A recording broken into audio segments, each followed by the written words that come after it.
Baiklah, kita akan memulai acara kita pada malam hari ini. Terima kasih untuk semua yang sudah bergabung.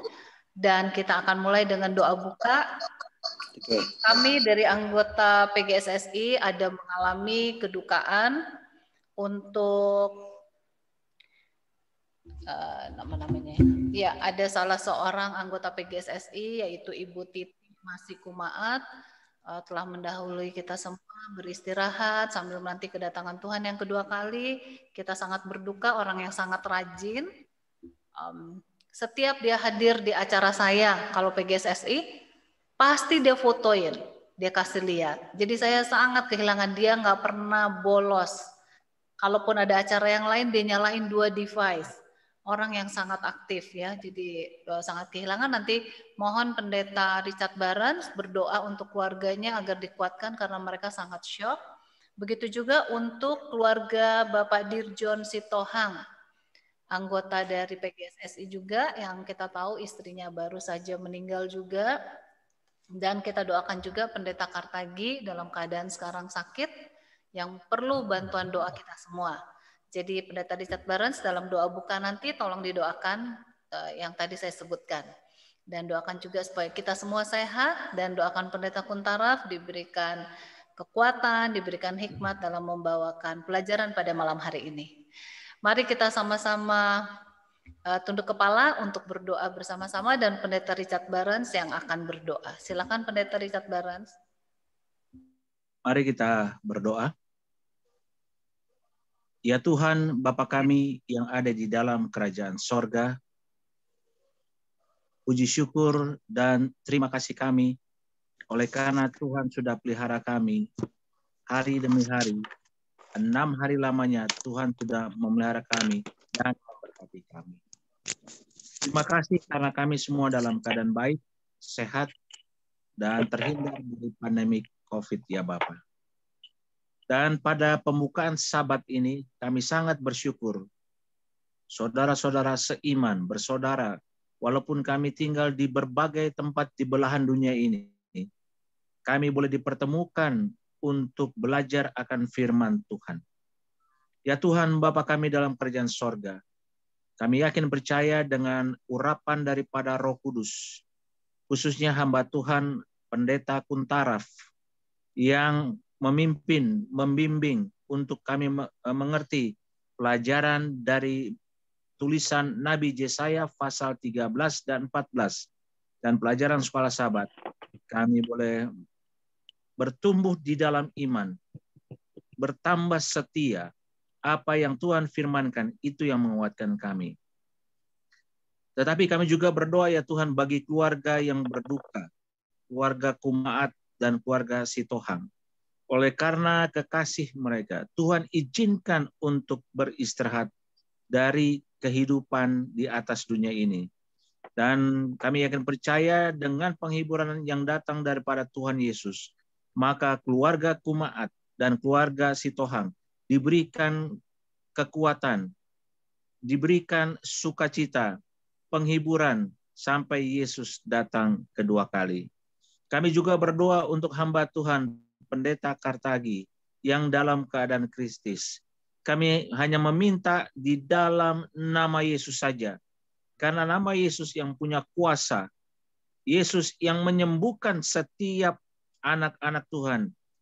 Setiap Yesus menjamah tubuh seseorang, maka orang itu pun sembuh. Dan oleh sebab itu, pada malam ini, sementara kami berdoa, biarlah tangan Yesus yang sama menjamah tubuh hamba Tuhan ini. Biarlah dalam kasih karunia-Mu, Engkau memberikan kesembuhan sehingga dia hamba Tuhan ini, Pendeta Kartagi, boleh sehat kembali dan menjadi sukacita bagi istri, anak-anak, mantu, dan cucu. Terima kasih banyak ya Bapak. Sekali lagi berkati Pendeta Kuntaraf yang membimbing kami di dalam seluruh kebenaran firman Tuhan. Di dalam nama Yesus kami berdoa dan selalu mengucap syukur. Amin. Amin. Terima kasih Pendeta Richard. Iya, dan selanjutnya kita akan langsung saja mengikuti acara kita pada malam hari ini. Satu pembahasan yang akan dibawakan oleh Pendeta Dr. Jonathan Kuntaraf. Pendeta Kuntaraf mana ya? Kok jadi hilang? Ada di sini. Oh, ada. Oh iya, di tengah, pindah gambarnya ke tengah. Baik, kita akan mengikuti pelajaran yang akan disampaikan oleh Pendeta Kuntaraf. Nanti yang akan baca Alkitab Joy Sitompul, dan sambil menunggu yang lain saya akan bantu juga. Jadi mungkin saya dengan Joy. Nanti kalau sudah ada yang ditunjuk saya kasih tahu. Silakan Pendeta. Selamat sahabat-saudara sekalian di mana saja berada. Selamat sahabat. Selamat sahabat. Nama Tuhan. Selamat sahabat, Sir. Yang kita masih bisa duduk bersama-sama walaupun kita berduka, ya. Coba bayangkan itu Ibu Titik Kumaat, ya, itu yang meminta saya khotbah besok. Oke. Jadi beliau yang hubungi saya melalui Ibu Peggy dan beliau katakan tolong khotbahkan tentang kasih. Jadi saya sudah susun khotbah dan hari Sabat itu dia sudah minta informasi khotbah untuk Sabat ini. Jadi saya akan tunggu. Kemudian saya berikan hari Sabat lalu, ya. Minta apa kok itu? Masih khotbah, tetapi tidak ada balasan, rupanya pada hari itu juga, ya, beliau meninggal. Ya. Jadi kita bisa melihat bahwa hidup itu memang tidak pasti, ya. Kita hanya bergantung kepada Tuhan. Dan kalau kita masih hidup, Tuhan mengendaki kita menjadi berkat. Oke, baik, kita akan coba bersama-sama melihat pembahasan kita. Oke, bukan. Baik, berlaga sebagai Tuhan, ya, berlaga seperti Tuhan. Oke. Saya berikan gambar di sini, ya, ini adalah gambar dari Easter Gate, ya.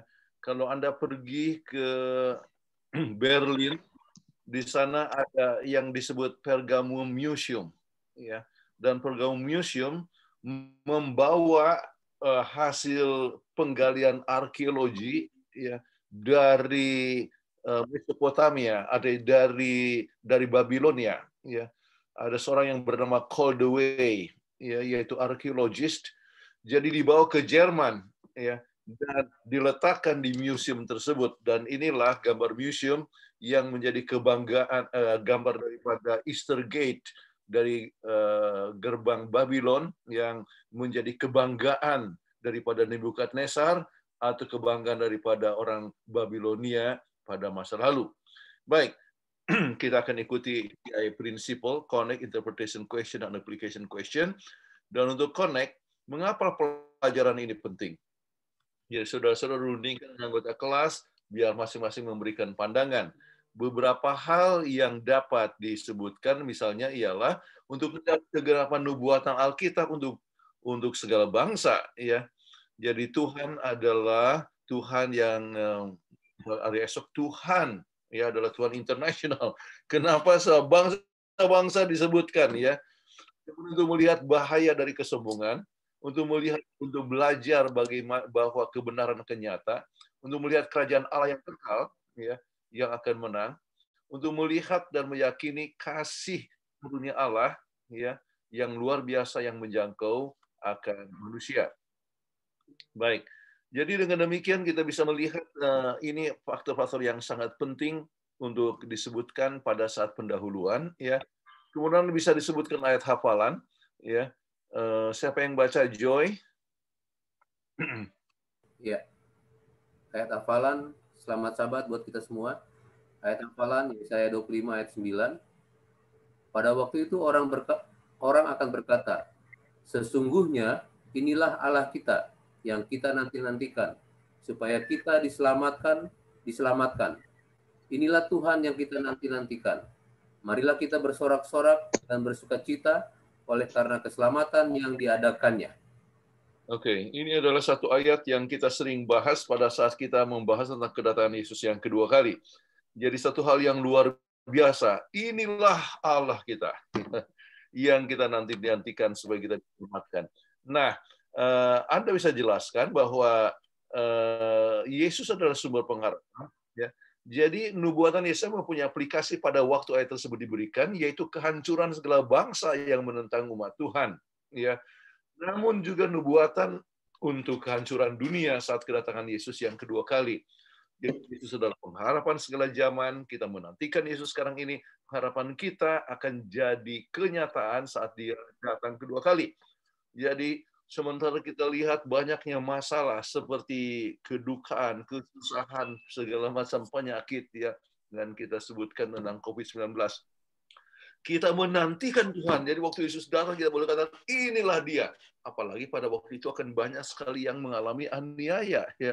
Jadi kita akan sambut dengan sukacita. Sebab itu berarti berakhirlah semua penganiayaan ataupun kesengsaraan. Baik. Itu pendahuluan. Kemudian interpretation question ya. Maka kita bagi di dalam 3 bagian penting. Pertama adalah nubuatan ya. Hukuman untuk Babylon dan bangsa-bangsa. Kemudian nubuatan untuk Lucifer. Kemudian Babylon dalam nubuatan buku Wahyu. Ya. Baik, sekarang jadi hanya 3 bagian saja yang kita coba tekankan ya, tetapi itu akan mencakup seluruh pelajaran. Baik, nubuatan hukuman untuk Babylon ya, atau sekarang kita lihat Alkitab menggunakan kata Babel. Ya. Alright, Peggy. Ya. Yesaya 13 ayat 1 dan ayat 17 sampai 22. Ucapan ilahi terhadap Babel yang dinyatakan kepada Yesaya bin Amos.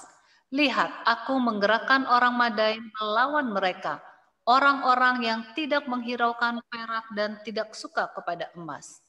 Panah-panah mereka akan menembus orang-orang muda. Mereka tidak akan sayang kepada buah kandungan, dan mereka tidak menaruh kasihan kepada anak-anak. Dan Babel yang permai di antara kerajaan-kerajaan, perhiasan orang Kasdim yang megah, akan sama seperti Sodom dan Gomora pada waktu Allah menunggang balikannya. Itu hal yang luar biasa, menggerakkan orang-orang Madai. Ya, kita tahu bahwa yang mengalahkan itu Medo Parsi ya. Jadi Babel Madai masih belum berjaya ya. Namun ya sudah disebutkan ini lebih kurang 200 tahun sebelumnya. Kita coba lihat yang berikut dari ayat 20 sampai 22 ya. Teruskan saja Peggy. Iya. Tidak ada penduduk untuk seterusnya dan tidak ada penghuni turun-temurun. Orang Arab tidak akan berkemah di sana dan gembala-gembala tidak akan membiarkan hewannya berbaring di sana.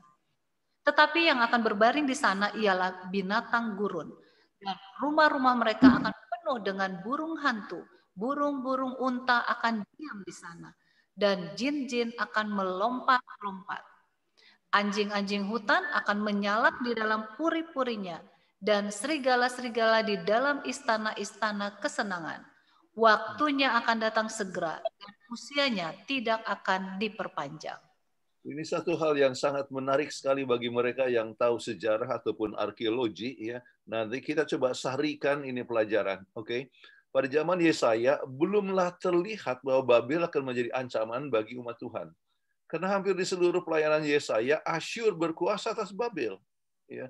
Apalagi dari sejak tahun 728 ya sebelum Masehi ketika Tiglat-Pileser III telah merebut Babel dan mengumumkan bahwa Raja Babel berada di bawah tahta Pulu, ya Pul, ya ini ayat-ayatnya. Raja Asyur merebut kembali Babel beberapa kali, ya. Jadi ini berada di bawah kuasa daripada ya Asyur. 710, 703, 689 dan 628. Namun Babel akhirnya perlahan-lahan menjadi negara adikuasa di wilayah itu dan kekuasaannya menghancurkan kerajaan Yehuda. Ya, jadi luar biasa sekali. Pada tahun 628 sebelum Masehi, Nabopolassar seorang Kasdim memulihkan kemuliaan Babel dengan menobatkan dirinya sebagai Raja Babel. Inilah awal dari dinasti Neo-Babylon. Ya, ingat, Babylon ini ada macam-macam, ya. Mulai ada Tower of Babel, terus ada Kerajaan Babel, ya, yang kita ingat nama Hammurabi, ya.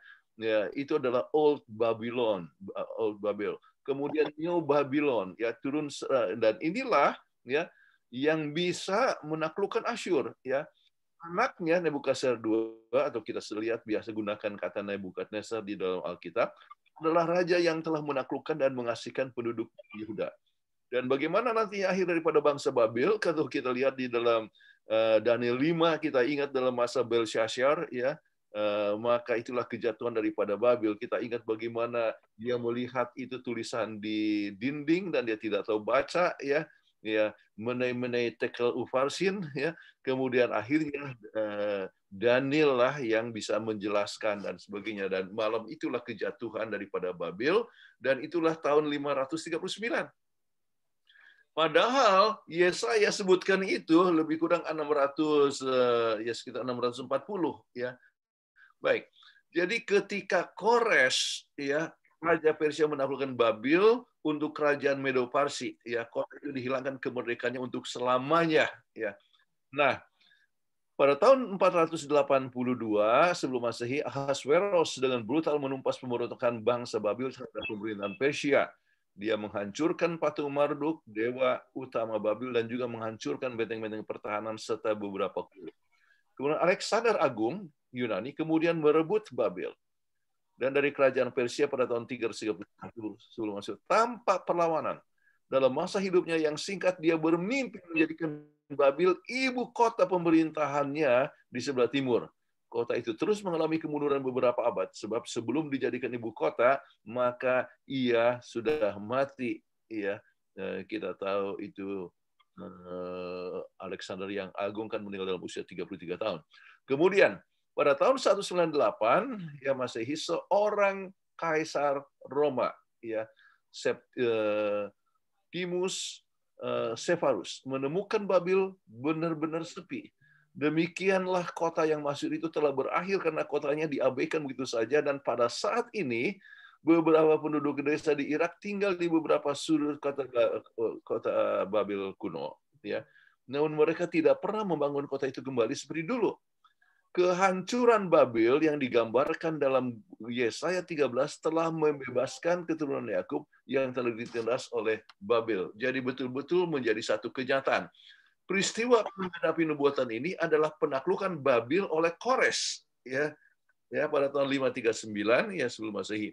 Meski dia tidak menghancurkan kota itu, ya. Kebetulan saya pernah ya. Nanti kalau kopi lebih makanan ujung-ujung aku nggak makan. Bisa. Okay. Ya, sebentar. Sebentar. Yang lainnya sudah di unmute, ya. Oke, sudah. Alright. Nah, kebetulan saya pernah ambil kelas dari pendeta, ada Dr. Siegfried Horn, ya, arkeologis yang sangat terkenal sekali, ya. Makanya di Andrews University itu museum arkeologinya menggunakan nama beliau, ya, Dr. Siegfried Horn Archaeological Museum. Nah, Siegfried Horn cerita dia datang di Babylon. Kemudian itu hampir tidak ada sama sekali tidak ada penduduk di situ. Kemudian waktu dia lihat, dia jalan-jalan, kemudian dia lihat apa? Anjing hutan. Jadi persis seperti yang dikatakan oleh Yesaya bahwa Babylon akan menjadi tempat anjing hutan. Ya. Jadi betul-betul hal yang sangat luar biasa. Jadi, nah sekarang yang menjatuhkan Babel, mungkin saya tambahkan, saudara-saudara, ini tidak ada dalam pelajaran kita, tetapi diberikan dalam Yesaya 45 ayat 1. Oh, Engros. Oke. Saya baca. Siapa Daniel ya? Joy. Yesaya 45 ayat 1. Beginilah firman Tuhan. Inilah firmanku kepada orang yang kuurapi, kepada Kores yang tangan kanannya kupegang, supaya aku menundukkan bangsa-bangsa di depannya dan melucuti raja-raja. supaya aku membuka pintu-pintu di depannya dan supaya pintu-pintu gerbang tidak tinggal tertutup. Oke. Ini hal yang sangat luar biasa sekali. Ini 200 tahun sebelum adanya sebelum peristiwa ini terjadi, ya, sebelum 539, disebutkan sampai kepada namanya Kores, ya, orang yang kuurapi, ya. Jadi luar biasa sekali, ya. Alkitab sudah mengatakan dan katakan membuka pintu-pintu gerbangnya. Kenapa? Ya, kalau kita lihat kisahnya luar biasa sekali oleh sebab memang ya, pada waktu itu mereka mau menyerang kota Babel, mereka sedang pesta. Ingatlah Belsasar itu sedang berpesta dan sebagainya. Mereka merasa aman sekali. Kenapa? Di dalam kota Babilonia mereka punya persediaan makanan untuk 20 tahun. Jadi tidak akan ada orang yang bisa masuk. Tetapi apa yang mereka buat? Ya, mengeringkan sungai Efrat. Jadi dengan mengeringkan sungai Efrat, maka artinya dibendung, maka tentara bisa masuk dan bisa membuka pintu-pintu.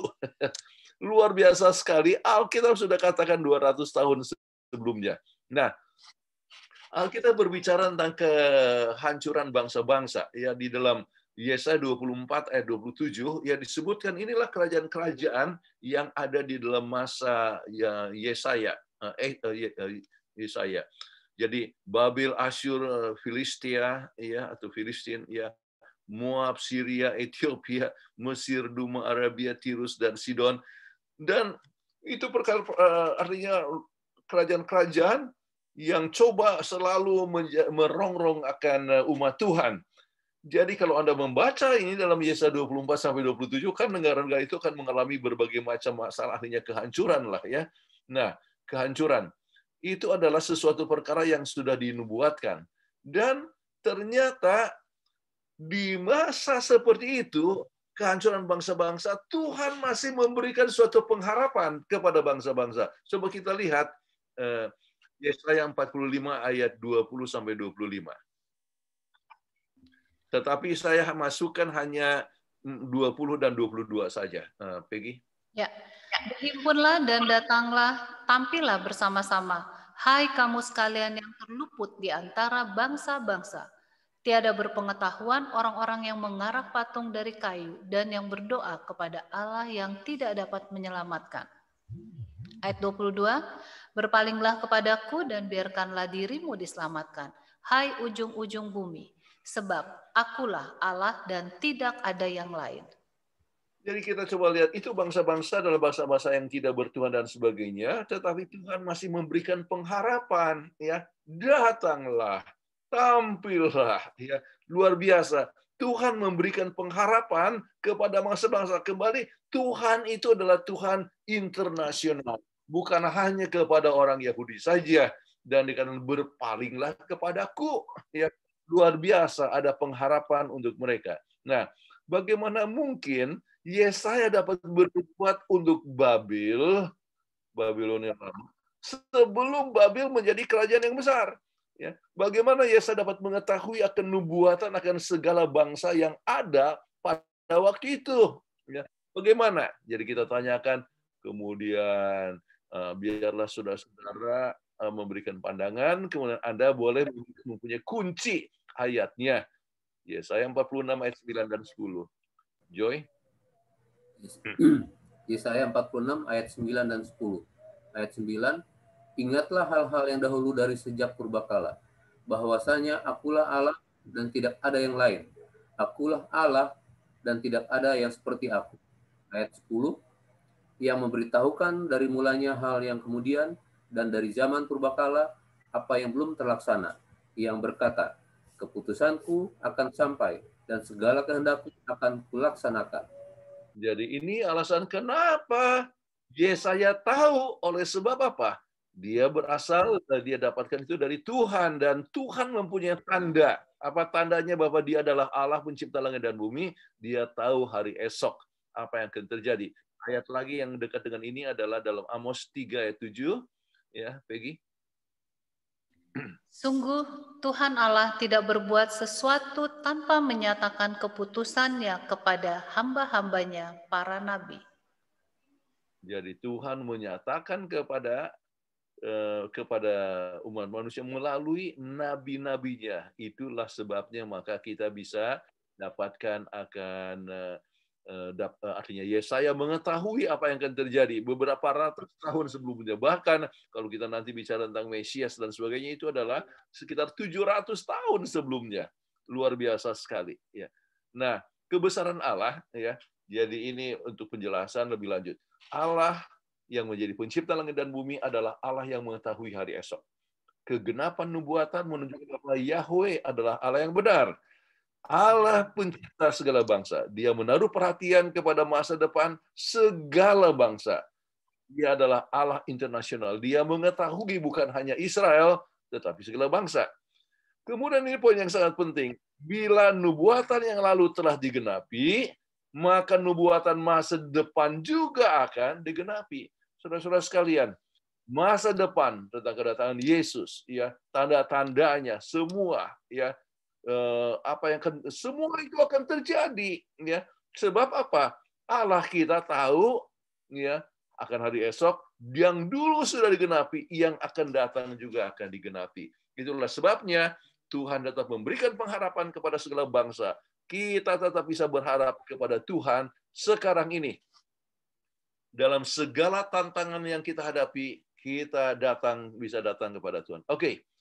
Itu bagian pertama. Sekarang kita nubuatan untuk Lucifer. Oke. Kita coba lihat dari Yesaya 14 ayat 12 sampai 15, pernyataan mengenai Lucifer. Boleh tolong baca sekarang, Joy, ya.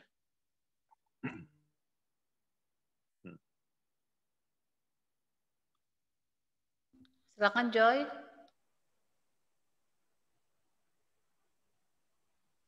Joy, mungkin nggak ada, saya gantikan dulu. Masih mute ya. Joy, oke. Nanti gantian. Joy, habis ini. Oke. Sudah Joy? Bisa? Ya, bisa. Oke, silakan. Yesaya 14 ayat 12 sampai 15. Ayat 14, ayat 12. Wah, engkau sudah jatuh dari langit, hai bintang timur, putra fajar. Engkau sudah dipecahkan dan jatuh ke bumi, hai yang mengalahkan bangsa-bangsa. Ayat 13. Engkau yang tadinya berkata dalam hatimu, aku hendak naik ke langit, aku hendak mendirikan tahtaku, mengatasi bintang-bintang Allah, dan aku hendak duduk di atas bukit pertemuan, jauh di sebelah utara. Ayat 14. Aku hendak naik mengatasi ketinggian awan-awan, hendak menyamai yang maha tinggi. Ayat 15. Sebaliknya, ke dalam dunia orang mati engkau diturunkan, ke tempat yang paling dalam di liang kubur. Jadi coba kita perhatikan di sini, akunya berapa kali disebut, ya. Aku hendak naik ke langit, aku hendak mendirikan, aku hendak duduk di bukit pertemuan, ya. Aku hendak naik mengatasi ketinggian, ya. Jadi kita bisa lihat aku.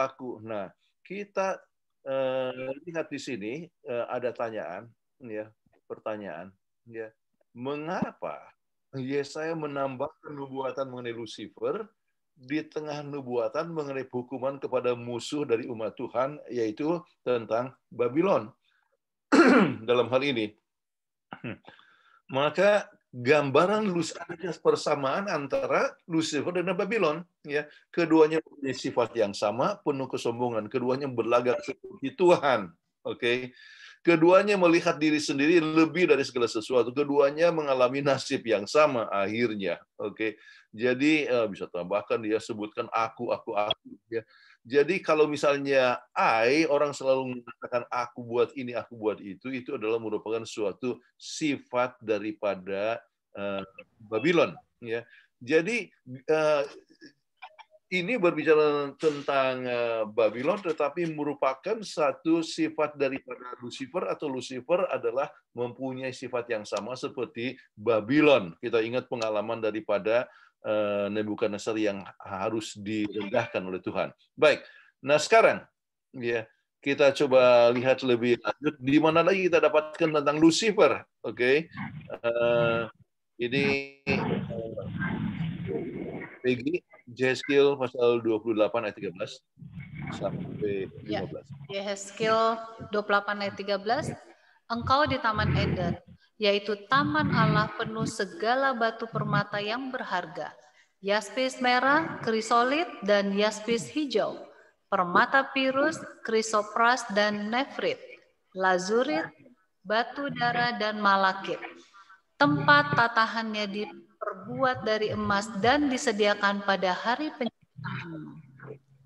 Ayat 14, kuberikan tempatmu dekat kerub yang berjaga. Di gunung kudus Allah, engkau berada dan berjalan-jalan di tengah batu-batu yang bercahaya-cahaya. 15, engkau tak bercela di dalam tingkah lakumu sejak hari penciptaanmu sampai terdapat kecurangan padamu. Oke. Jadi berbicara juga tentang Lucifer, ya. Wah, penuh dengan kemuliaan luar biasa sekali, ya. Tidak bercela kecuali sesudah ada kecurangan pada hatimu, yaitu dia ingin seperti Tuhan, ya. Jadi makanya siapakah Yesus biasa disebut Mikael? Ya, apa artinya Mikael? Ya, siapa yang seperti Tuhan? Ya, itu adalah untuk menjawab akan keinginan daripada Lucifer yang ingin seperti Tuhan, ya, berlagak seperti Tuhan. Tetapi Yesus adalah Mikael, ya, dia bertanya, siapa yang seperti Tuhan? Oke. Kemudian juga di dalam Wahyu 12 ayat 7 sampai 9 juga bicara tentang Lucifer. Oke. Joy. Wahyu 12 ayat 7 sampai 9. Ayat 7, maka timbullah peperangan di sorga. Mikael dan malaikat-malaikatnya berperang melawan naga itu, dan naga itu dibantu oleh malaikat-malaikatnya. Ayat 8, tetapi mereka tidak dapat bertahan, mereka tidak mendapat tempat lagi di sorga. Ayat 9, dan naga besar itu, si ular tua, yang disebut iblis atau setan, yang menyesatkan seluruh dunia dilemparkan ke bawah. Ia dilemparkan ke bumi bersama-sama dengan malaikat-malaikatnya. Jadi itulah yang telah terjadi, ya, ke bumi, ya, diusir dan tidak lagi tempat di surga. Nah, kemudian ada satu lagi yang kita bisa sebutkan tentang sifat daripada Lucifer, ya, iblis itu, ya, di Yohanes 8 ayat 44.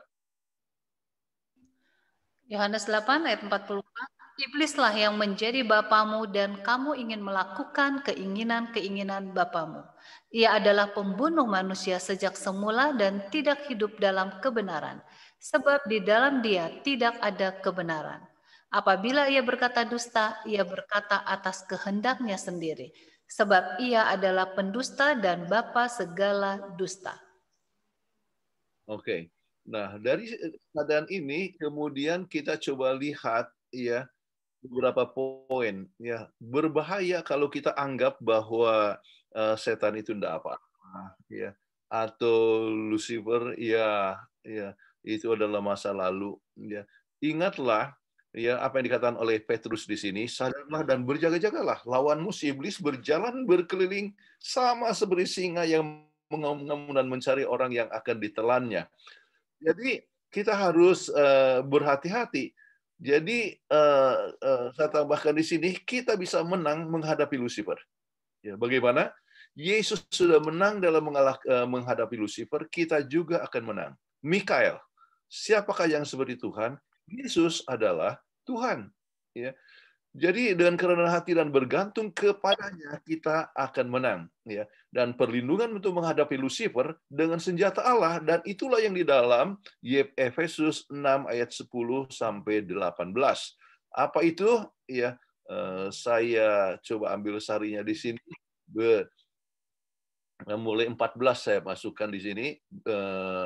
Berikat pinggang kebenaran, berbaju zirah keadilan. Oke. Kemudian kerelaan untuk memberitakan Injil. Kakimu berkasutkan kerelaan untuk memberitakan Injil dan sejahtera. Jadi itu kalau kita terlibat dalam evangelisasi, maka itu membuat kita lebih kuat. Ya, Mrs. Watt katakan dalam Acts of the Apostle halaman 105, ya, dikatakan the strength to resist evil can be gained by aggressive service. Ya. Jadi dengan pelayanan yang agresif itu menyebabkan kita lebih kuat untuk menghadapi satu tantangan. Oke. Kemudian segala karena penggunaan perisai iman. Jadi kita punya iman, kemudian dengan perisai itu kamu dapat memadamkan semua panah api dari si jahat, ya. Jadi dengan iman apapun yang terjadi kita percaya, ya. Mungkin ada penyakit, duka cita, tapi dengan iman kita tahu bahwa Tuhan, kita bisa tetap percaya kepadanya, tetap berharap kepadanya oleh sebab kita punya iman. Oke. Kemudian terimalah ketopong keselamatan dan pedang roh, yaitu firman Allah. Selalu ambil waktu dengan firman Tuhan, itu satu senjata dalam menghadapi akan Lucifer. Dan segala doa dan permohonan berdoalah setiap waktu di dalam roh, berjaga-jaga di dalam doamu, ya, dan permohonan yang tidak putusan untuk segala orang kudus. Jadi doa, ya. Doa, firman Allah, bersaksi, itu intinya yang sangat penting sekali. Jadi kalau Anda mau untuk menang, jangan sampai kalah, ya, jatuh, ya, dalam segala macam tantangan yang datang ke keluarga atau secara ekonomi ataupun secara apa saja. Ingat saja, ya, bahkan firman Allah. Kemudian ingatlah iman kita, ingatlah berdoa, ingatlah bersaksi, ya, dan semua ini adalah satu kekuatan. Baik. Kita masuk kepada nubuatan Babylon dalam buku Wahyu. Nah, kita coba lihat ini mengapa kuasa yang menganiaya dalam buku Wahyu yang disebut Babel, ya. Jadi bagaimana ini bisa terjadi? Oke. Joy. Bagian secara Joy. Saya baca ya. Wahyu 17 ayat 1 sampai 3. Ayat 1, lalu datanglah seorang dari ketujuh malaikat yang membawa ketujuh cawan itu dan berkata kepadaku, mari ke sini. Aku akan menunjukkan kepadamu putusan atas pelacur besar yang duduk di tempat yang banyak airnya. Ayat 2, dengan dia raja-raja di bumi telah berbuat cabul, dan penghuni-penghuni bumi telah mabuk oleh anggur percabulannya. Ayat 3, dalam roh aku dibawanya ke padang gurun, dan aku melihat seorang perempuan duduk di atas seekor binatang yang merah ungu, yang penuh tertulis dengan nama-nama hujat. Binatang itu mempunyai 7 kepala dan 10 tanduk. Oke, kemudian 4-6. Ayat 4, dan perempuan itu memakai kain ungu dan kain kirmisi yang dihiasi dengan emas, permata, dan mutiara, dan di tangannya ada suatu cawan emas penuh dengan segala kekejian dan kenajisan percabulannya. Ayat 5, dan pada dahinya tertulis suatu nama, satu rahasia, Babel besar, ibu dari wanita-wanita pelacur, dan dari kekejian bumi. Ayat 6, dan aku melihat perempuan itu mabuk oleh darah orang-orang kudus dan darah saksi-saksi Yesus. Dan ketika aku melihatnya, aku sangat heran. Oke, jadi kita lihat dari sini, ya, Babel besar. Ya, kita ingat kalau mempunyai arti yang sangat penting tentang Babel ini. Mungkin kita lihat kepada slide berikut. Oke, apa sebabnya disebut Babel? Oke. Lihat kata Babel, ya. Pertama digunakan di mana? Kejadian 11 ayat 1 sampai 4, di mana orang mau mendirikan menara Babel, ya, terjadi kebingungan sebab bahasanya berbeda. Oke. Jadi, ya, dengan demikian bingung, ya, orang bingung, ya. Nah, sesuatu ajaran yang bercampur antara benar dan salah akan membingungkan. Itu disebut Babel. Oke, bingung. Jadi misalnya hari Sabat dikatakan oleh Alkitab adalah hari yang ketujuh, ya, tetapi yang lain katakan kita berbakti pada hari yang pertama. Itu bisa bikin bingung, ya. Kemudian keadaan orang mati itu begitu mati dia masuk surga, padahal Alkitab katakan dia tidur saja. Itu bingung, ya. Kemudian hukum-hukum itu tidak, kesehatan itu tidak berlaku lagi, padahal kita tahu bahwa mereka yang menurut hukum kesehatan itulah yang bisa sehat dan umur panjang. Tetapi katakan, enggak apa-apa, ya. Sekarang ada obat Lipitor, ya. Kalau orang kena dapat darah tinggi, ya ada obatnya, ya. Padahal itu obat mempunyai segala macam resiko. Jadi kita coba lihat, ya, orang jadi bingung, ya. Itulah sebabnya ini wanita yang menggambarkan gereja yang digambarkan ini adalah Babel sebab membingungkan, ya. Kemudian yang berikut, Babel juga adalah lambang usaha untuk menyelamatkan dengan kuasa sendiri. Jadi usaha yang penuh dengan kesombongan, ya. Jadi kita ingat, mendirikan menara, ya itu untuk apa? Sampai di surga supaya jangan dikuasai oleh Tuhan, ya. Jadi dari bawah ke bawah, artinya ke atas, ya. Jadi usaha pribadi. Sangat berbeda dengan tulisan Alkitab. Sebab Yohanes 14 ayat yang ke-6 yang mengatakan bagaimana? Akulah jalan, kebenaran, dan hidup. Tidak ada seorang yang sampai kepada Bapa kecuali melalui aku. Jadi kalau ini adalah usaha pribadi, ya, makanya disebut Babel, ya. Efesus 2 ayat 8 dan 9 dikatakan dengan kasih karunia kamu diselamatkan oleh melalui iman. Oke. Jadi dengan kasih karunia, bukan usaha manusia, ya. Nah, kemudian pelajaran kita menyebutkan adanya perbedaan antara Betel dan artinya Babel dan Betel. Babel berarti gerbang dewa-dewa. Ya, Betel berarti rumah Tuhan atau gerbang surga. Di Betel, Yakub melihat tangga. Ya, malaikat dari surga turun menunjukkan kasih karunia Tuhan. Babel kebalikannya, usaha manusia menjangkau surga. Ya. Jadi tangga, ya, malaikat turun dari surga. Itulah merupakan satu lambang yang sangat penting. Keselamatan itu adalah pemberian Tuhan. Dia datang, ya, dari surga, ya, untuk ke dunia ini menjangkau manusia. Tetapi manusia berusaha, saya dan usaha pribadi akan naik, ya, ke atas. Oke, itu sangat berbahaya. Baik, diskusi. Apakah gambaran penting dari Yesaya 24 sampai 27? Apakah rencana Tuhan untuk Israel? Ya, jadi kita coba lihat, ya. Ini satu hal yang tidak disempat dibahas, ya, oleh pelajaran kita, ya, ada terlewat atau tapi kita akan coba masukkan di sini sebab ini sangat penting sekali, ya, tentang rencana Tuhan untuk bangsa-bangsa. Oke, rencana akhir zaman, Yesaya 2 ayat 2 sampai 4. Peggy? Ya, akan terjadi pada hari-hari yang terakhir, gunung tempat rumah Tuhan akan berdiri tegak di hulu gunung-gunung dan menjulang tinggi di atas bukit-bukit. Segala bangsa akan berduyun-duyun ke sana. Dan banyak suku bangsa akan pergi serta berkata, mari kita naik ke gunung Tuhan, ke rumah Allah Yakub, supaya ia mengajar kita tentang jalan-jalannya, dan supaya kita berjalan menempuhnya, sebab dari Sion akan keluar pengajaran dan firman Tuhan dari Yerusalem.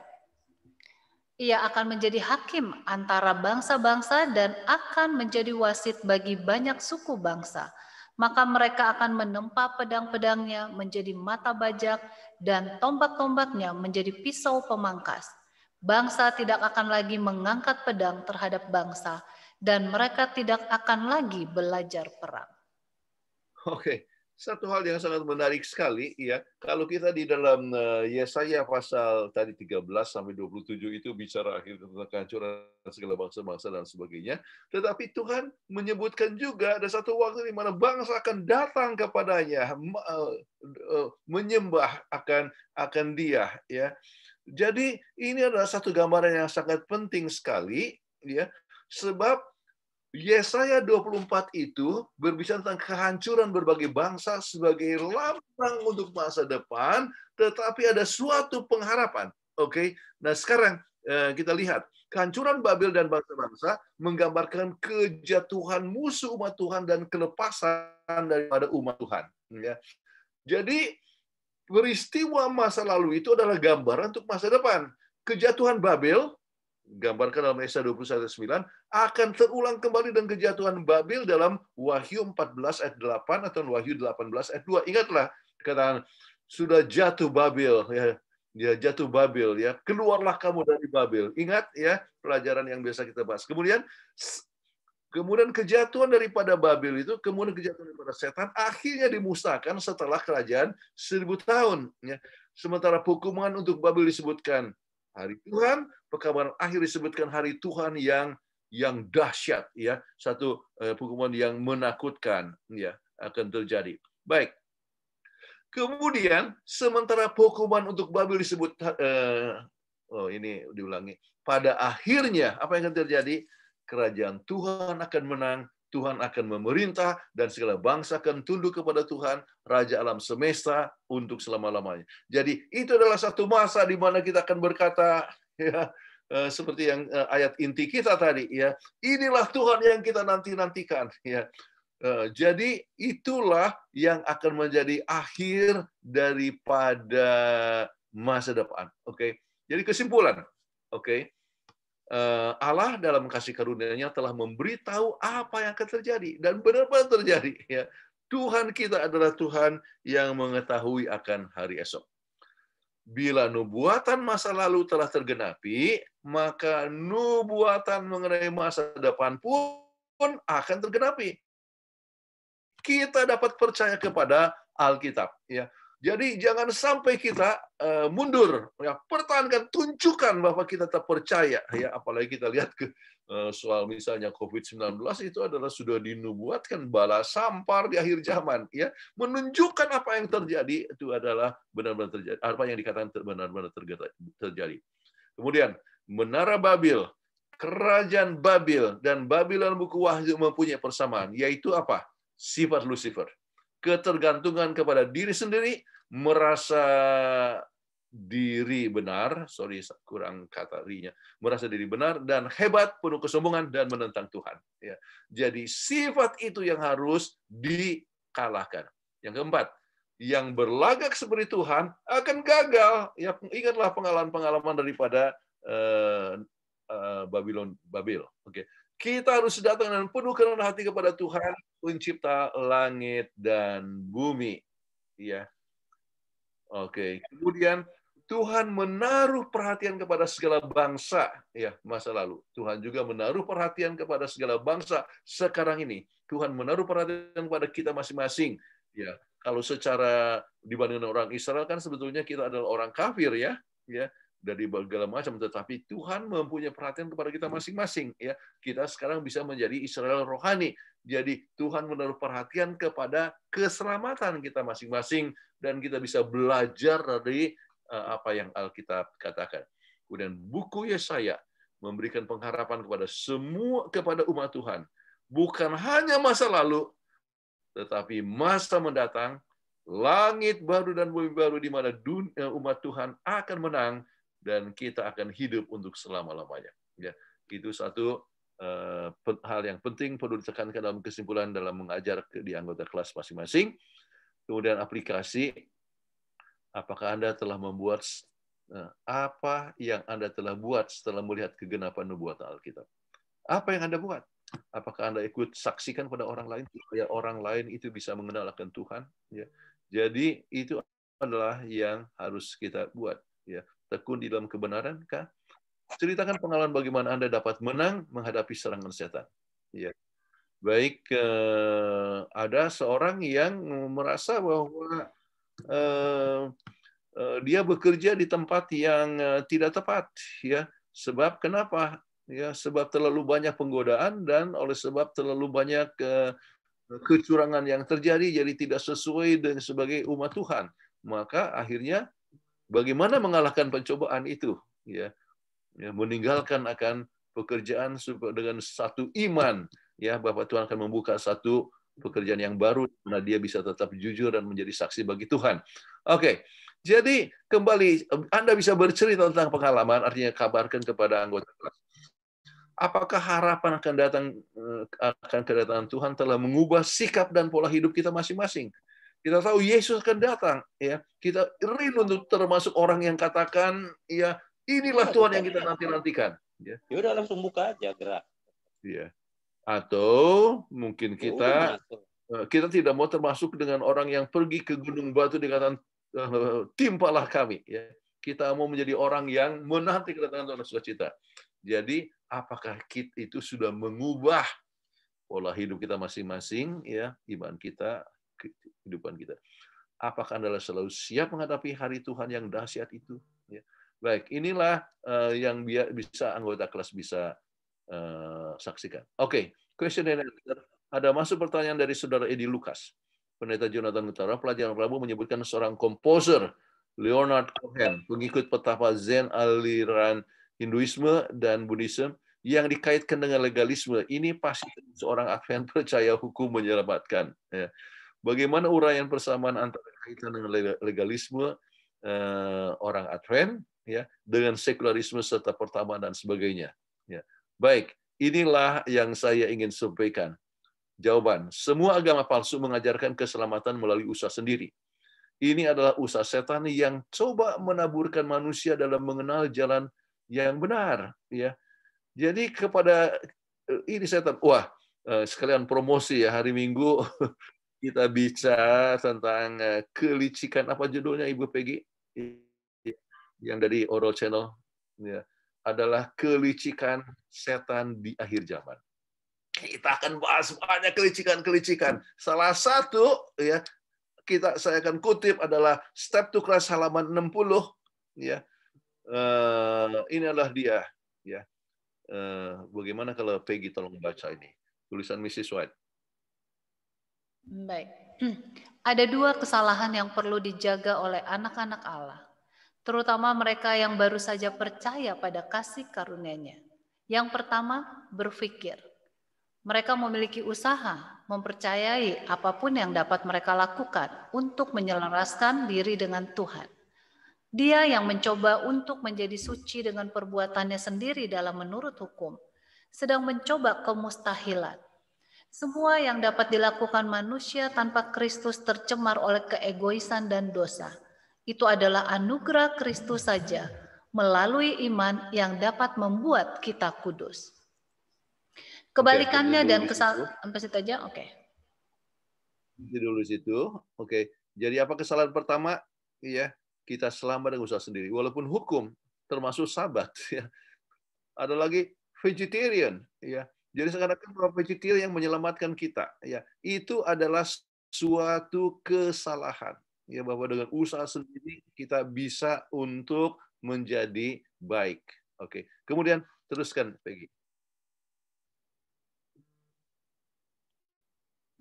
Kebalikannya dan kesalahan yang tidak kalah berbahaya adalah bahwa kepercayaan kepada Kristus membebaskan manusia dari mematuhi hukum Allah, bahwa karena hanya dengan iman kita menjadi bagian dari anugerah Kristus. Pekerjaan kita tidak ada hubungannya dengan penebusan. Oke. Rupanya ini kutipan yang sama. Rupanya saya pindahkan, tetapi yang itu tidak sempat saya delete bagian bawahnya. Oke. Jadi ada dua ekstrim. Pertama, kita menurut hukum, ya, sama dengan bertapa itu yang ditanyakan oleh Edi Lukas. Jadi dengan usaha sendiri dia bisa selamat. Bertapalah, kadang-kadang puasa ya 40 hari 40 malam, ya, seakan-akan itu menyelamatkan kita, ya. Ada orang yang ingin berpuasa oleh sebab dia mau bersekutu dengan Tuhan, oke? Dan oleh sebab waktu perut kosong, ya, maka pikiran dapat lebih terbuka. Jadi puasa itu hal yang baik. Tetapi kalau dengan puasa orang bisa selamat, nah itu, ya. Oke. Jadi dengan puasa kita jadi usaha sendiri, ya, itu adalah hal yang berbahaya. Kemudian, ya, ekstrim yang lain adalah apa? Iman sajalah, pokoknya percaya sajalah, ya. Maka, ya, itu sudah cukup, ya, pokoknya percaya saja. Jadi tidak perlu menurut hukum, oke? Ya, kalau kita melanggar, ya percaya saja Tuhan akan ampuni. Nah, saudara-saudara sekalian, kita harus hindarkan dua ekstrim ini. Ya, keselamatan oleh sebab kasih karunia, tapi kasih karunia yang menghasilkan penurutan. Ya, jadi kita akan selalu menurut, tetapi bukan oleh sebab menurut kita itu selamat. Ya, itu satu hal yang berbeda, ya, dengan keselamatan, ya, oleh sebab usaha sendiri. Yesus yang menyelamatkan, tetapi keselamatan itulah yang menyebabkan kita mempunyai kuasa untuk menurut. Baik, itulah inti pelajaran kita. Sekarang boleh tiba untuk diskusi. Ada berapa menit, Ibu Peggy? 32 menit. Iya. Baik. Ini penting 30 menit, sebab saya ada lagi pelajaran Alkitab. Ada 4 orang yang mau belajar. Okay. Baik, terima kasih Pendeta Kuntaraf untuk pelajaran pada malam hari ini. Ada banyak yang mau bertanya. Ini pertanyaan lagi banyak nih Pendeta. Ada di chat, kemudian ada raise hand 1, 2, Saya mohon maaf kepada Bapak Ibu, tolong di mute ya, tolong di mute jika tidak waktunya untuk bertanya, karena sangat mengganggu, apalagi ini direkam sehingga nanti rekamannya kurang bagus. Tolong di mute ya. Baik, saya akan berikan pertama kepada Bapak Darwin Napitupulu. Pak Darwin Napitupulu, pertanyaannya, kapan Lucifer dan malaikat-malaikatnya dilemparkan dari surga, sebelum dunia ini diciptakan atau sesudah Yesus disalibkan? Ini ada satu hal yang sangat penting. Sebetulnya dia dilemparkan, ya, tetapi masih ada kesempatan untuk datang ke gereja, ke surga, dalam arti bahwa dia mewakili dunia ini yang telah dikuasai oleh setan. Tetapi pelemparan yang total adalah waktu Yesus disalibkan. Sejak saat itu maka tidak bisa lagi dia bisa naik ke surga. Dia tidak ada tempat di surga, tetapi masih bisa mempunyai kuasa untuk berkunjung. Makanya kita lihat dalam buku Ayub pasal yang pertama, di mana ia beredar-edar dan bisa bertemu dengan Tuhan. Iya. Jadi itulah yang dimaksudkan, bahwa tetapi sejak Yesus disalibkan sudah jelas akan kesalahannya, maka ia tidak bisa lagi untuk datang di surga. Oke? Baik, pertanyaan berikutnya dari Bapak Pendi Sitohang, direct message. Kapan tertutup pintu pengasihan bagi Lucifer? Sejak dia dilempar dari surga, itu artinya kenapa lebih cepat? Kadang-kadang kita pikir lebih cepat dibandingkan dengan manusia. Kita tidak tahu dia punya waktu berapa lama dia mengadakan suatu pemberontakan, tetapi ia melanggar akan hukum Tuhan di hadirat Allah. Ya. Jadi pada waktu itu pintu kasihan sudah tertutup, ya, untuk dia. Kalau kita baca kepada roh nubuat, ya, kita akan dapatkan bahwa sebetulnya dia rindu, dia agak menyesal juga, ya, dan berkata kepada Yesus untuk supaya kembali lagi ke surga, ya. Namun dengan sangat sedih Yesus katakan bahwa tidak bisa lagi, ya. Jadi tidak bisa lagi untuk tinggal di surga, tempatnya sudah tidak ada. Kenapa? Oleh sebab dia sudah melanggar di hadapan Allah. Ya. Sesuatu pelanggaran yang terbuka, ya.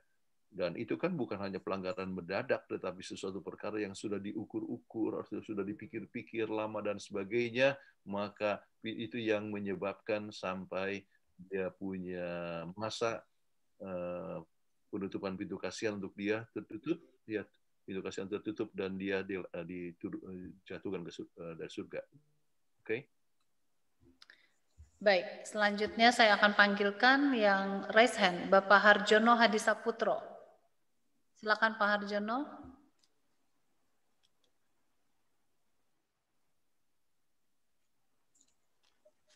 Ya, saya mau tanya di dalam Yehezkiel 28 ayat 15. Engkau tak bercela di dalam tingkah lakumu sejak hari penciptaanmu, sampai terdapat kecurangan padamu. Saya mau tanya mengenai setan ini, dan sebenarnya Tuhan menciptakan segala sesuatunya sempurna. Lucifer pun diciptakan kan sempurna. Terus akhirnya terdapat kecurangan. Bukan hanya kecurangan saja, bahkan memberontak kepada Tuhan. Yang saya ingin tanyakan, dari mana pikiran untuk memberontak, untuk curang itu? Padahal Tuhan menciptakan sempurna. Nah, itu saja, Pendeta. Ya, jawabannya menurut ini saya sesuai dengan tulisan Roh Nubuat, ya, dikatakan bahwa jatuhnya daripada Lucifer itu adalah satu misteri, satu rahasia. Bagaimana Tuhan menciptakan satu hal yang sempurna, kemudian timbul kepemikiran ya sesuatu yang salah. Sama seperti Adam dan Hawa. Ya. Jadi dijadikan juga sempurna toh. Tetapi ya, satu poin yang sangat penting dalam dibuat sempurna, Tuhan itu tetap memberikan hak untuk memilih. Ya. Dalam hak untuk memilih, Dari mana timbul pikiran Lucifer memberontak? jadi tidak menjadikan manusia itu sebagai robot. Ya. Jadi kalau robot, ya dia akan tetap mengikuti saja kemauan daripada penciptanya. Tetapi Lucifer atau manusia tidak dijadikan sebagai robot, ya. Tetapi dijadikan sebagai ya makhluk yang mempunyai pilihan. Ya. Dan bagaimana itu timbul? Ya, itu kita tidak. Itu adalah satu hal yang bersifat rahasia. Ya, adanya misteri. Kita tidak tahu. Ya. Hanya itu yang saya bisa jawab, Saudara Jono. Pendeta, terima kasih. Ya, soalnya yang saya pikirkan, kan kalau dia diberikan kebebasan memilih, memilih apa? Soalnya semuanya sempurna. Kan tidak ada yang memilih. Ya. Kalau manusia kan, ya diberikan kebebasan memilih, tapi sudah ada setan yang menggoda begitu. Itu pikiran saya. Iya, itu satu hal yang sangat penting. Dia memilih antara dia sendiri dengan Allah, antara diri dia, ya, maka aku akan menaikkan tempat, artinya naik ke tempat yang lebih tinggi. Aku, ya. Jadi dia memilih antara aku dengan Tuhan. Oke. Terima kasih, Pendeta. Baik, terima kasih. Selanjutnya saya akan bacakan pertanyaan. Maafkan kepada saudara yang namanya di sini ditulis Haleluya Bali, tolong berikan nama yang sebenarnya, baru nanti saya akan bacakan pertanyaannya. Lanjut kepada dari Molly Sentana. Pendeta Kuntaraf, tolong jelaskan statement di hari Rabu. Semua agama palsu, termasuk legalisme dan humanisme sekuler, didasari atas model Babylon sombong. Ya, saya pikir itulah yang saya jelaskan tadi. Semua agama palsu itu adalah artinya segala usaha untuk menyelamatkan dengan kuasa sendiri. Jadi orang membawa sesajen, oke? Jadi usahanya untuk supaya dia selamat, ya. Dia menurut ya satu aturan-aturan tertentu, ya, membawa korban manusia.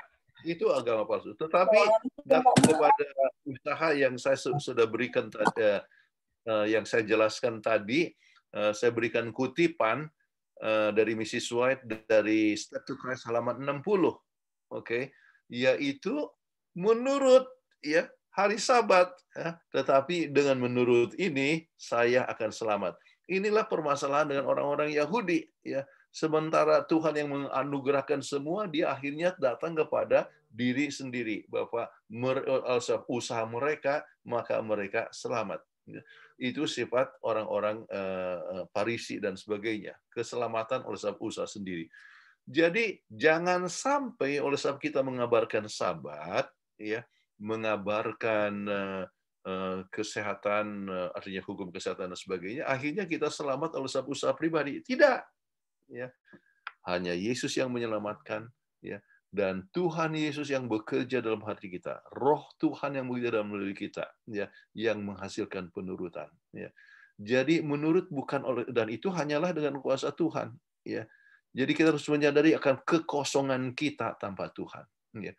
Jadi semua pelajaran, artinya segala usaha-usaha agama apa saja, ya, yang coba mengajarkan keselamatan dengan usaha sendiri adalah ajaran yang palsu. Oke? Baik, terima kasih Pendeta. Dari Teddy Surya Atmaja, pertanyaan, apa hubungannya pernyataan Tuhan Yesus yang menghimbau kita untuk sama seperti Bapa. Sementara pelajaran ini menghimbau agar tidak boleh berlagak seperti Allah. Terima kasih, Pendeta.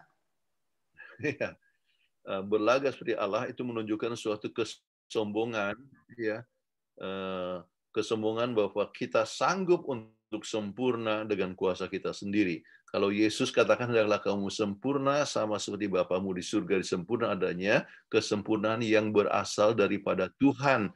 Dan itu bukan usaha kita, tetapi Tuhan yang bekerja di dalam diri kita. Ya. Jadi anugerah Allah dan kesempurnaan itu juga kita harus ingat itu adalah kesempurnaan sesuai dengan dengan standar atau sesuai dengan pengetahuan yang kita ketahui. Oke. Jadi sesuai dengan situasi. Jadi anak-anak dapatkan matematika ya 10 itu sempurna, tetapi bukan berarti bahwa dia sudah tahu semuanya. Ya.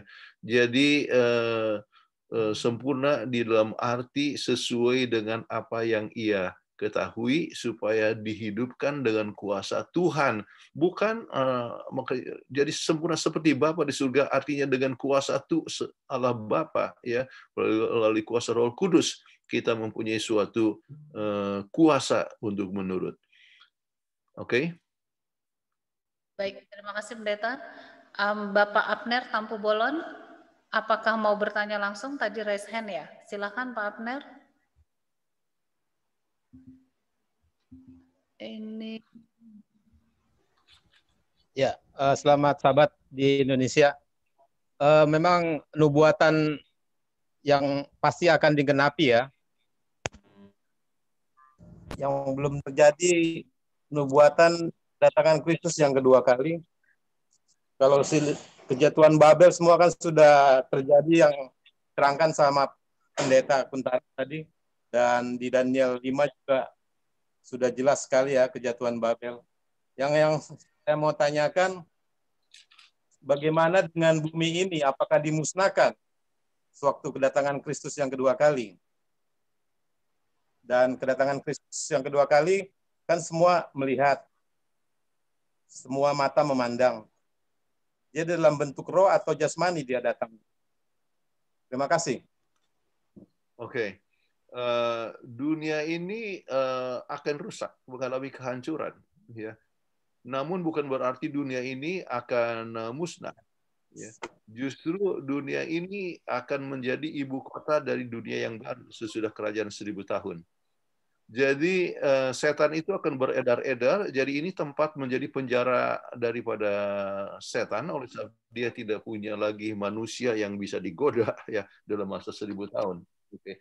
Jadi setan dirantai maksudnya ia tidak bisa lagi menggoda manusia. Oke. Tidak ada lagi pekerjaannya. Nah, jadi betul dunia ini akan luluh, artinya bangunan-bangunan akan runtuh. Kenapa? Dan oleh sebab akan terjadi kehancuran kalau orang jahat, orang baiknya sudah naik ke surga, semuanya orang jahat, semua akan terjadi kehancuran dengan dunia ini. Ya. Namun, ya Yerusalem yang baru akan datang ke dunia ini dan dunia ini akan disebutkan langit dan baru dan bumi yang baru. Jadi dunia ini akan diperbaharui, bahkan ibu kotanya adalah disebutkan adalah di kota Yerusalem sana. Kalau lihat kepada hari bahwa itu kota Yerusalem, Tuhan itu akan turun di atas gunung Moria. Disitulah akan menjadi ibu kotanya. Oke, jadi hancur tetapi artinya rusak, tetapi bukan berarti musnah. Ya. Baik, terima kasih. Selanjutnya saya akan bacakan dari Edo Tarigan. Sedikit agak bingung dengan kalimat sekolah sahabat di hari Kamis yang berkata di paragraf terakhir yang dimulai dari kata sangat tidak tepat jika kita berargumen bahwa dia akan menghentikan kutuk dosa dan dalam cara yang pasif dengan mengizinkan hukum sebab akibat untuk berjalan secara alami. Terima kasih, selamat sahabat, Tuhan memberkati.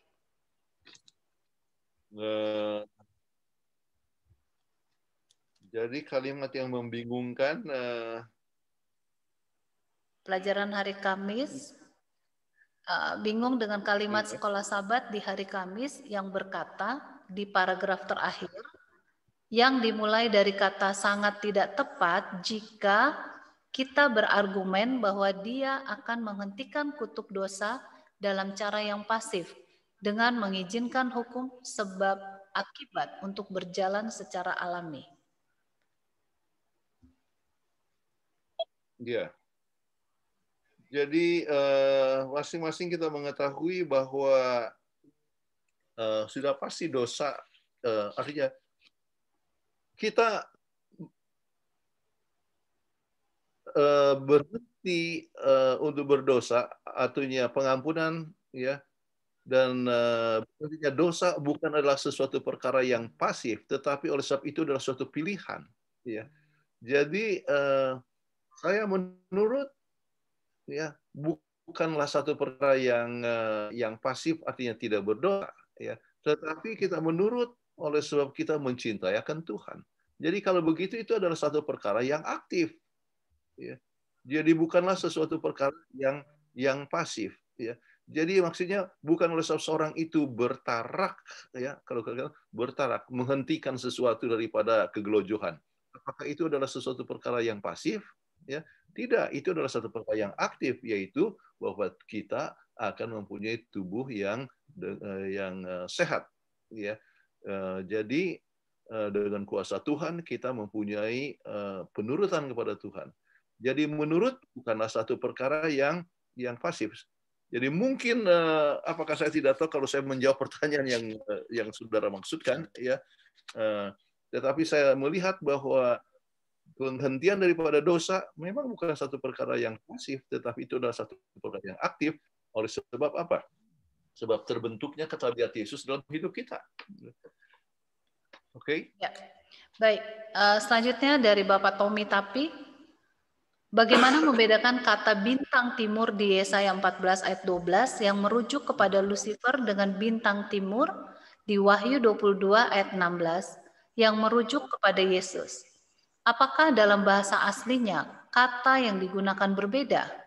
Maaf saya bertanya karena kami orang awam tidak punya akses ke bahasa asli naskah kitab suci.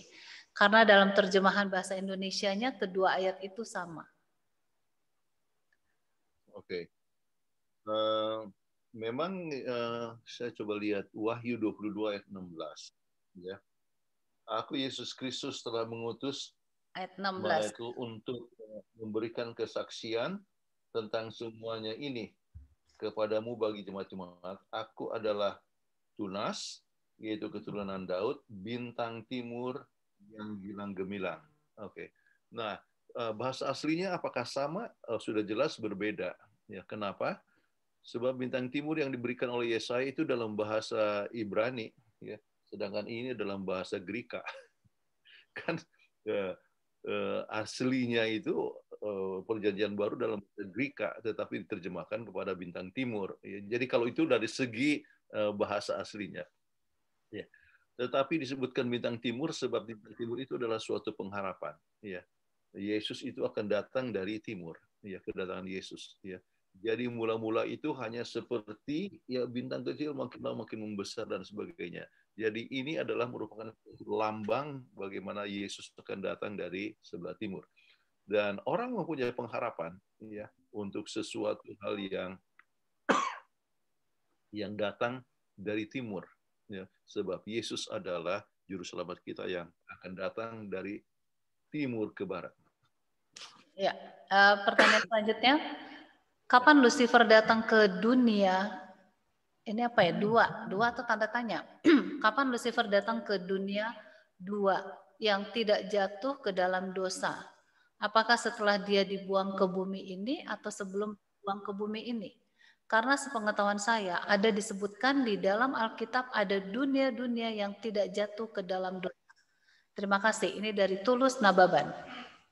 Oke. Ya, dia juga mengadakan penggodaan, ya, tetapi dunia inilah dunia yang berdosa, ya. Dan kapan dia turun ke bumi ini? Ya sesudah dunia ini diciptakan, ya. Kalau belum ada diciptakan kan dia tidak bisa turun ke bumi ini, ya. Tetapi dia sudah diusir dari surga sebelum dunia ini diciptakan. Oleh sebab banyak sekali ya, kalau kita lihat kepada apa yang ditulis oleh Roh Nubuat ya, akan banyak planet-planet yang lain ya. Baik. Pendeta, pertanyaan berikutnya dari Ibu Stan Striwandono. Tuhan memberikan anugerah dan hanya dari Tuhan. Saya membaca Yesaya 45 ayat 7 dibanding dengan Yesaya 29 ayat 11. Agak bingung membandingkannya. Mohon pencerahan, pendeta. Oh, kalau gitu saya tidak hafal itu ayatnya, isi ayatnya. Jadi bisa dibacakan saja. Ibu Stan boleh bacakan. Ya, Ibu Stan boleh bergabung membacakan? Ya, saya sebenarnya ada pertanyaan seperti tadi Bapak yang bertanya mengenai hari Kamis, yang dia menentukan waktu, tempat, dan cara dan kehancuran akhir. Terus kebetulan bacaan Alkitab saya sudah di Yesaya 45. Di Yesaya 45 ayat 7 mengatakan, yang menjadikan terang dan menciptakan gelap, yang menjadikan nasib mujur dan menciptakan nasib malam. Akulah Tuhan yang membuat semuanya ini. Jadi saya rada bingung apakah kita selama ini tidak percaya terhadap nasib. Tapi ternyata di Yesaya 45 mengatakan Tuhan yang membuat nasib kita. Nah, sementara di Yeremia 29 ayat 11 mengatakan bahwa rancangan Tuhan adalah rancangan damai sejahtera bagi kita. Jadi apa saya kurang mengerti maksud dari Yesaya 45 ayat 7. Dibandingkan juga dengan apa yang di pelajaran hari Kamis, bahwa dia menentukan waktu, tempat, dan cara akan kehancuran akhir. Jadi Tuhan juga menentukan nasib mujur atau malang, dan juga kehancuran yang akhir. Itu agak sedikit bingung, mungkin bisa dibantu. Oke, terima kasih ya. Ini bagus sekali poinnya ya. Oke, jadi apakah Tuhan yang menentukan ya? Kita bisa melihat bahwa Tuhan ya memberikan suatu kesempatan. Ya. Dan kesempatan sesuai dengan kemampuan manusia untuk menikmatinya. Misalnya, saya ambil contoh, ya, Tuhan yang mengangkat dan Tuhan juga yang membentukkan kerajaan. Tetapi dia yang diangkat itu mempunyai pilihan. Ya. Oh ya, kalau dia laksanakan dengan tugasnya dengan baik, maka ia mempunyai pelayanan yang bisa lebih langgeng, ya. Kemudian ia menjadi berkat bagi manusia. Tetapi kalau dia melalaikan akan kesempatan itu, ya, maka justru ia akan menghadapi lebih banyak tantangan. Ya. Misalnya saja, saya ambil contoh, Tuhan memberikan kesempatan kepada Salomo untuk menjadi raja, ya, dan dia harus menurut, ya. Namun oleh sebab pada akhir hidupnya, maka dia tidak menurut, ya, maka ia menjadi pecah belah kerajaannya. Jadi yang dimaksudkan Tuhan, ya, yang menjadikan, ya, terang dan menciptakan gelap, dan menjadikan nasib mujur dan menciptakan nasib malang, ya, itu adalah suatu kesempatan yang Tuhan berikan, ya. Saya mau bertanya, Tuhan itu adil atau tidak? Mungkin saya pernah katakan, ya, Tuhan itu, kata adil di dalam bahasa Inggris itu ada fair, ada just. Nah, Tuhan itu tidak fair. Sebab sebagian kok kaya, sebagian itu miskin. Tetapi kalau misalnya seorang itu kaya, ya, itu adalah sebab Tuhan memberikan kesempatan dia untuk kaya. Tetapi kalau misalnya orang kaya ini, ya, tidak menggunakan kekayaannya dengan baik dan ia banyak berjudi dan sebagainya, dia akan menjadi orang yang miskin. Dan orang yang miskin, apakah dia akan miskin terus? ya. Orang-orang yang sederhana ya, berusaha, bekerja ya, dengan berjalan bersama dengan Tuhan, dan Tuhan memberikan kelimpahan berkat sampai akhirnya dia berhasil ya. Kemudian dia menjadi orang yang kaya. Salah satu orang kaya yang terkaya di kalangan Advent ya adalah Chen Sheng ya, pemilik daripada krokodil shirts, krokodil apa namanya, kemeja cap buaya. Ya, itu ya, di Hong Kong dulu adalah pegawai biasa, ya. Tetapi dia kenal kebenaran Advent, dia mulai bekerja dengan baik, menyisihkan persepuluhan, kemudian dia hemat, dan ternyata berhasil dengan baik. Dan hampir semua universitas di Amerika, Universitas Advent, ada bangunan yang dia sumbangkan sampai jutaan dolar.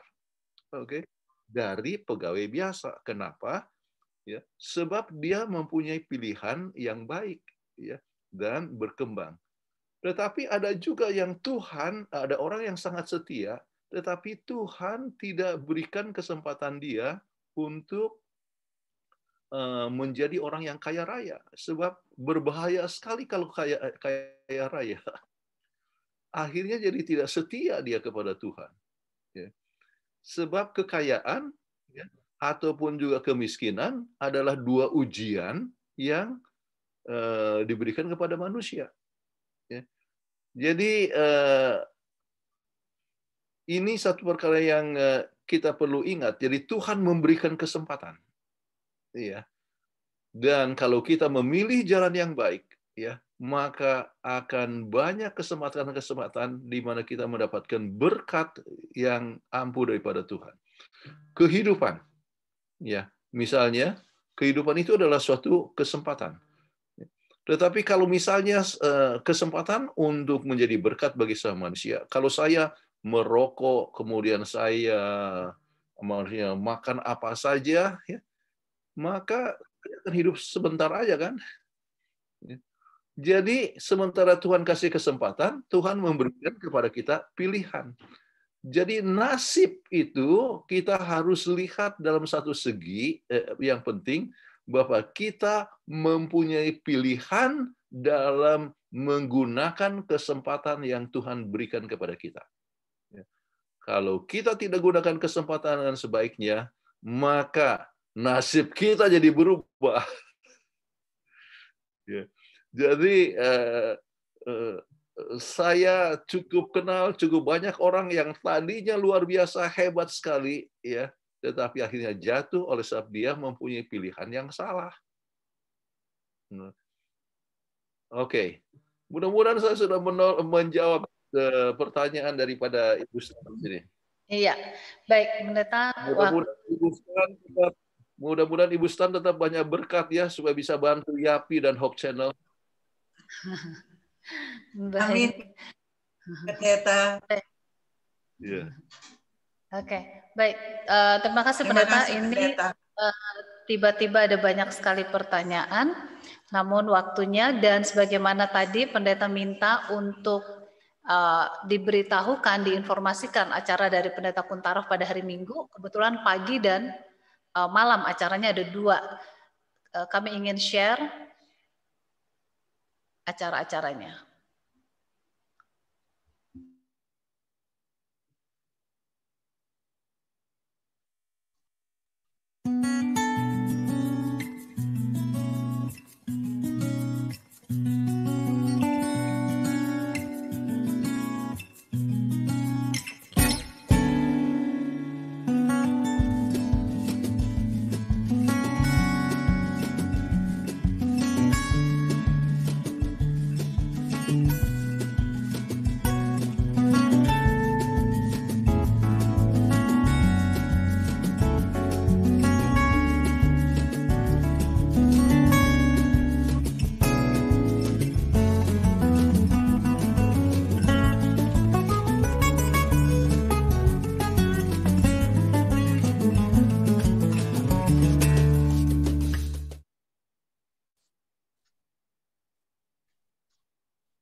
Iya, terima kasih. Itu adalah hari Minggu pagi, acaranya yang selama 2 minggu ini selalu banyak yang nggak bisa masuk karena 500 partisipan saja. Dan hari Minggu pagi nanti pendeta khusus akan membahas sedikit kekurangan dari yang lalu dan lebih banyak menjawab pertanyaan. Karena banyak yang tidak bisa dijawab pertanyaannya waktu itu ya pendeta ya. Dan acara yang malam yaitu yang dalam bahasa Inggris. Jadi Revolution of Hope dalam bahasa Inggris khususnya kepada orang-orang muda. Jadi kalau Bapak Ibu punya anak-anak atau keponakan yang bisa bahasa Inggris atau mau belajar dalam bahasa Inggris, boleh ikuti acara pada hari Minggu jam 8 malam. Itu khusus bahasa Inggris membahas Revolution of Hope. Ya benar ya pendeta ya? Iya, jadi yang pagi adalah eskatologi ya. Memang ada hal yang sempat kita bahas kembali, tetapi kita juga ada hal-hal yang baru ya. Saya dengar itu cukup banyak peminat ya di Facebook bisa sampai 10.000 orang ya. Jadi sebenarnya kita harapkan Bapak kita semua juga bisa siap untuk menghadapi masa akhir ya dan tidak tertipu oleh usaha setan. Malam saya ingin tekankan bahwa kita mau perkuat orang-orang muda kita. Jadi orang-orang muda kita harus kuat dalam nubuatan. Biasanya kita bahas buku Wahyu dalam bahasa Inggris dan juga menjangkau mereka yang non Advent. Anda bisa perkenalkan kepada orang-orang yang non Advent, ya, juga untuk belajar buku Wahyu, ya, sebab kita menyingkap nubuatan, ya, dari buku Wahyu. Tapi kita berikan dalam bahasa Inggris untuk khusus artinya untuk orang-orang muda. Oke. Terima kasih untuk partisipasinya. Baik, terima kasih pendeta. Karena waktunya sudah habis, mohon maaf kepada mereka yang bertanya. Ada beberapa orang tidak bisa dijawab pada malam hari ini. Bahan akan segera nanti saya kirim ke WhatsApp group PGSSI dan juga Telegram PGSSI dengan rekamannya akan saya kirim. Jadi yang minat untuk bahan ini temani saya begadang ya, mempersiapkan bahan tersebut. Dan juga jangan lupa sahabat depan dengan Zoom ID yang sama dan passcode yang sama, jam 7 malam kita akan mulai pelajaran berikutnya untuk minggu depan. Jadi pastikan kita semua hadir, walaupun tidak mendapatkan posternya tapi sudah menghafal Zoom ID-nya. Jadi terima kasih untuk partisipasi Bapak Ibu sekalian pada pelajaran kita pada malam hari ini. Nah, ada Bapak Christian Sihotang di sini. Iya, Pak Christian, saya cari-cari, tolong untuk. Selamat sahabat pendeta. Selamat sahabat. Tolong untuk doa tutup pelajaran kita pada malam hari ini. Kita berdoa. Bapak di surga, terima kasih atas pelajaran yang baik yang kami sudah dengar dari pendeta Kuntaraf. Biarlah dengan pertolongan Roh Kudus kami dapat mengerti dan memahami. Kami besok dapat membagikan kepada anggota kelas kami. Berkatilah kami Tuhan, berkati pendeta Kuntaraf dan juga Ibu Peggy dan kami semuanya sudah hadir malam hari ini. Terima kasih Tuhan. Dalam nama Yesus kami berdoa dan bersyukur. Amin. Amin. Amin. Terima kasih kepada Pendeta Kuntaraf. Terima kasih kepada Pendeta Richard. Amin. Thank you. Pendeta Kuntaraf. Brother Sihotang, terima kasih. Joy, terima kasih. Dan terima kasih juga para host. Terima kasih Pendeta Kuntaraf. Sampai ketemu di baku dapat. Selamat sahabat semuanya. Terima kasih. Terima kasih. Sampai ketemu di baku dapat.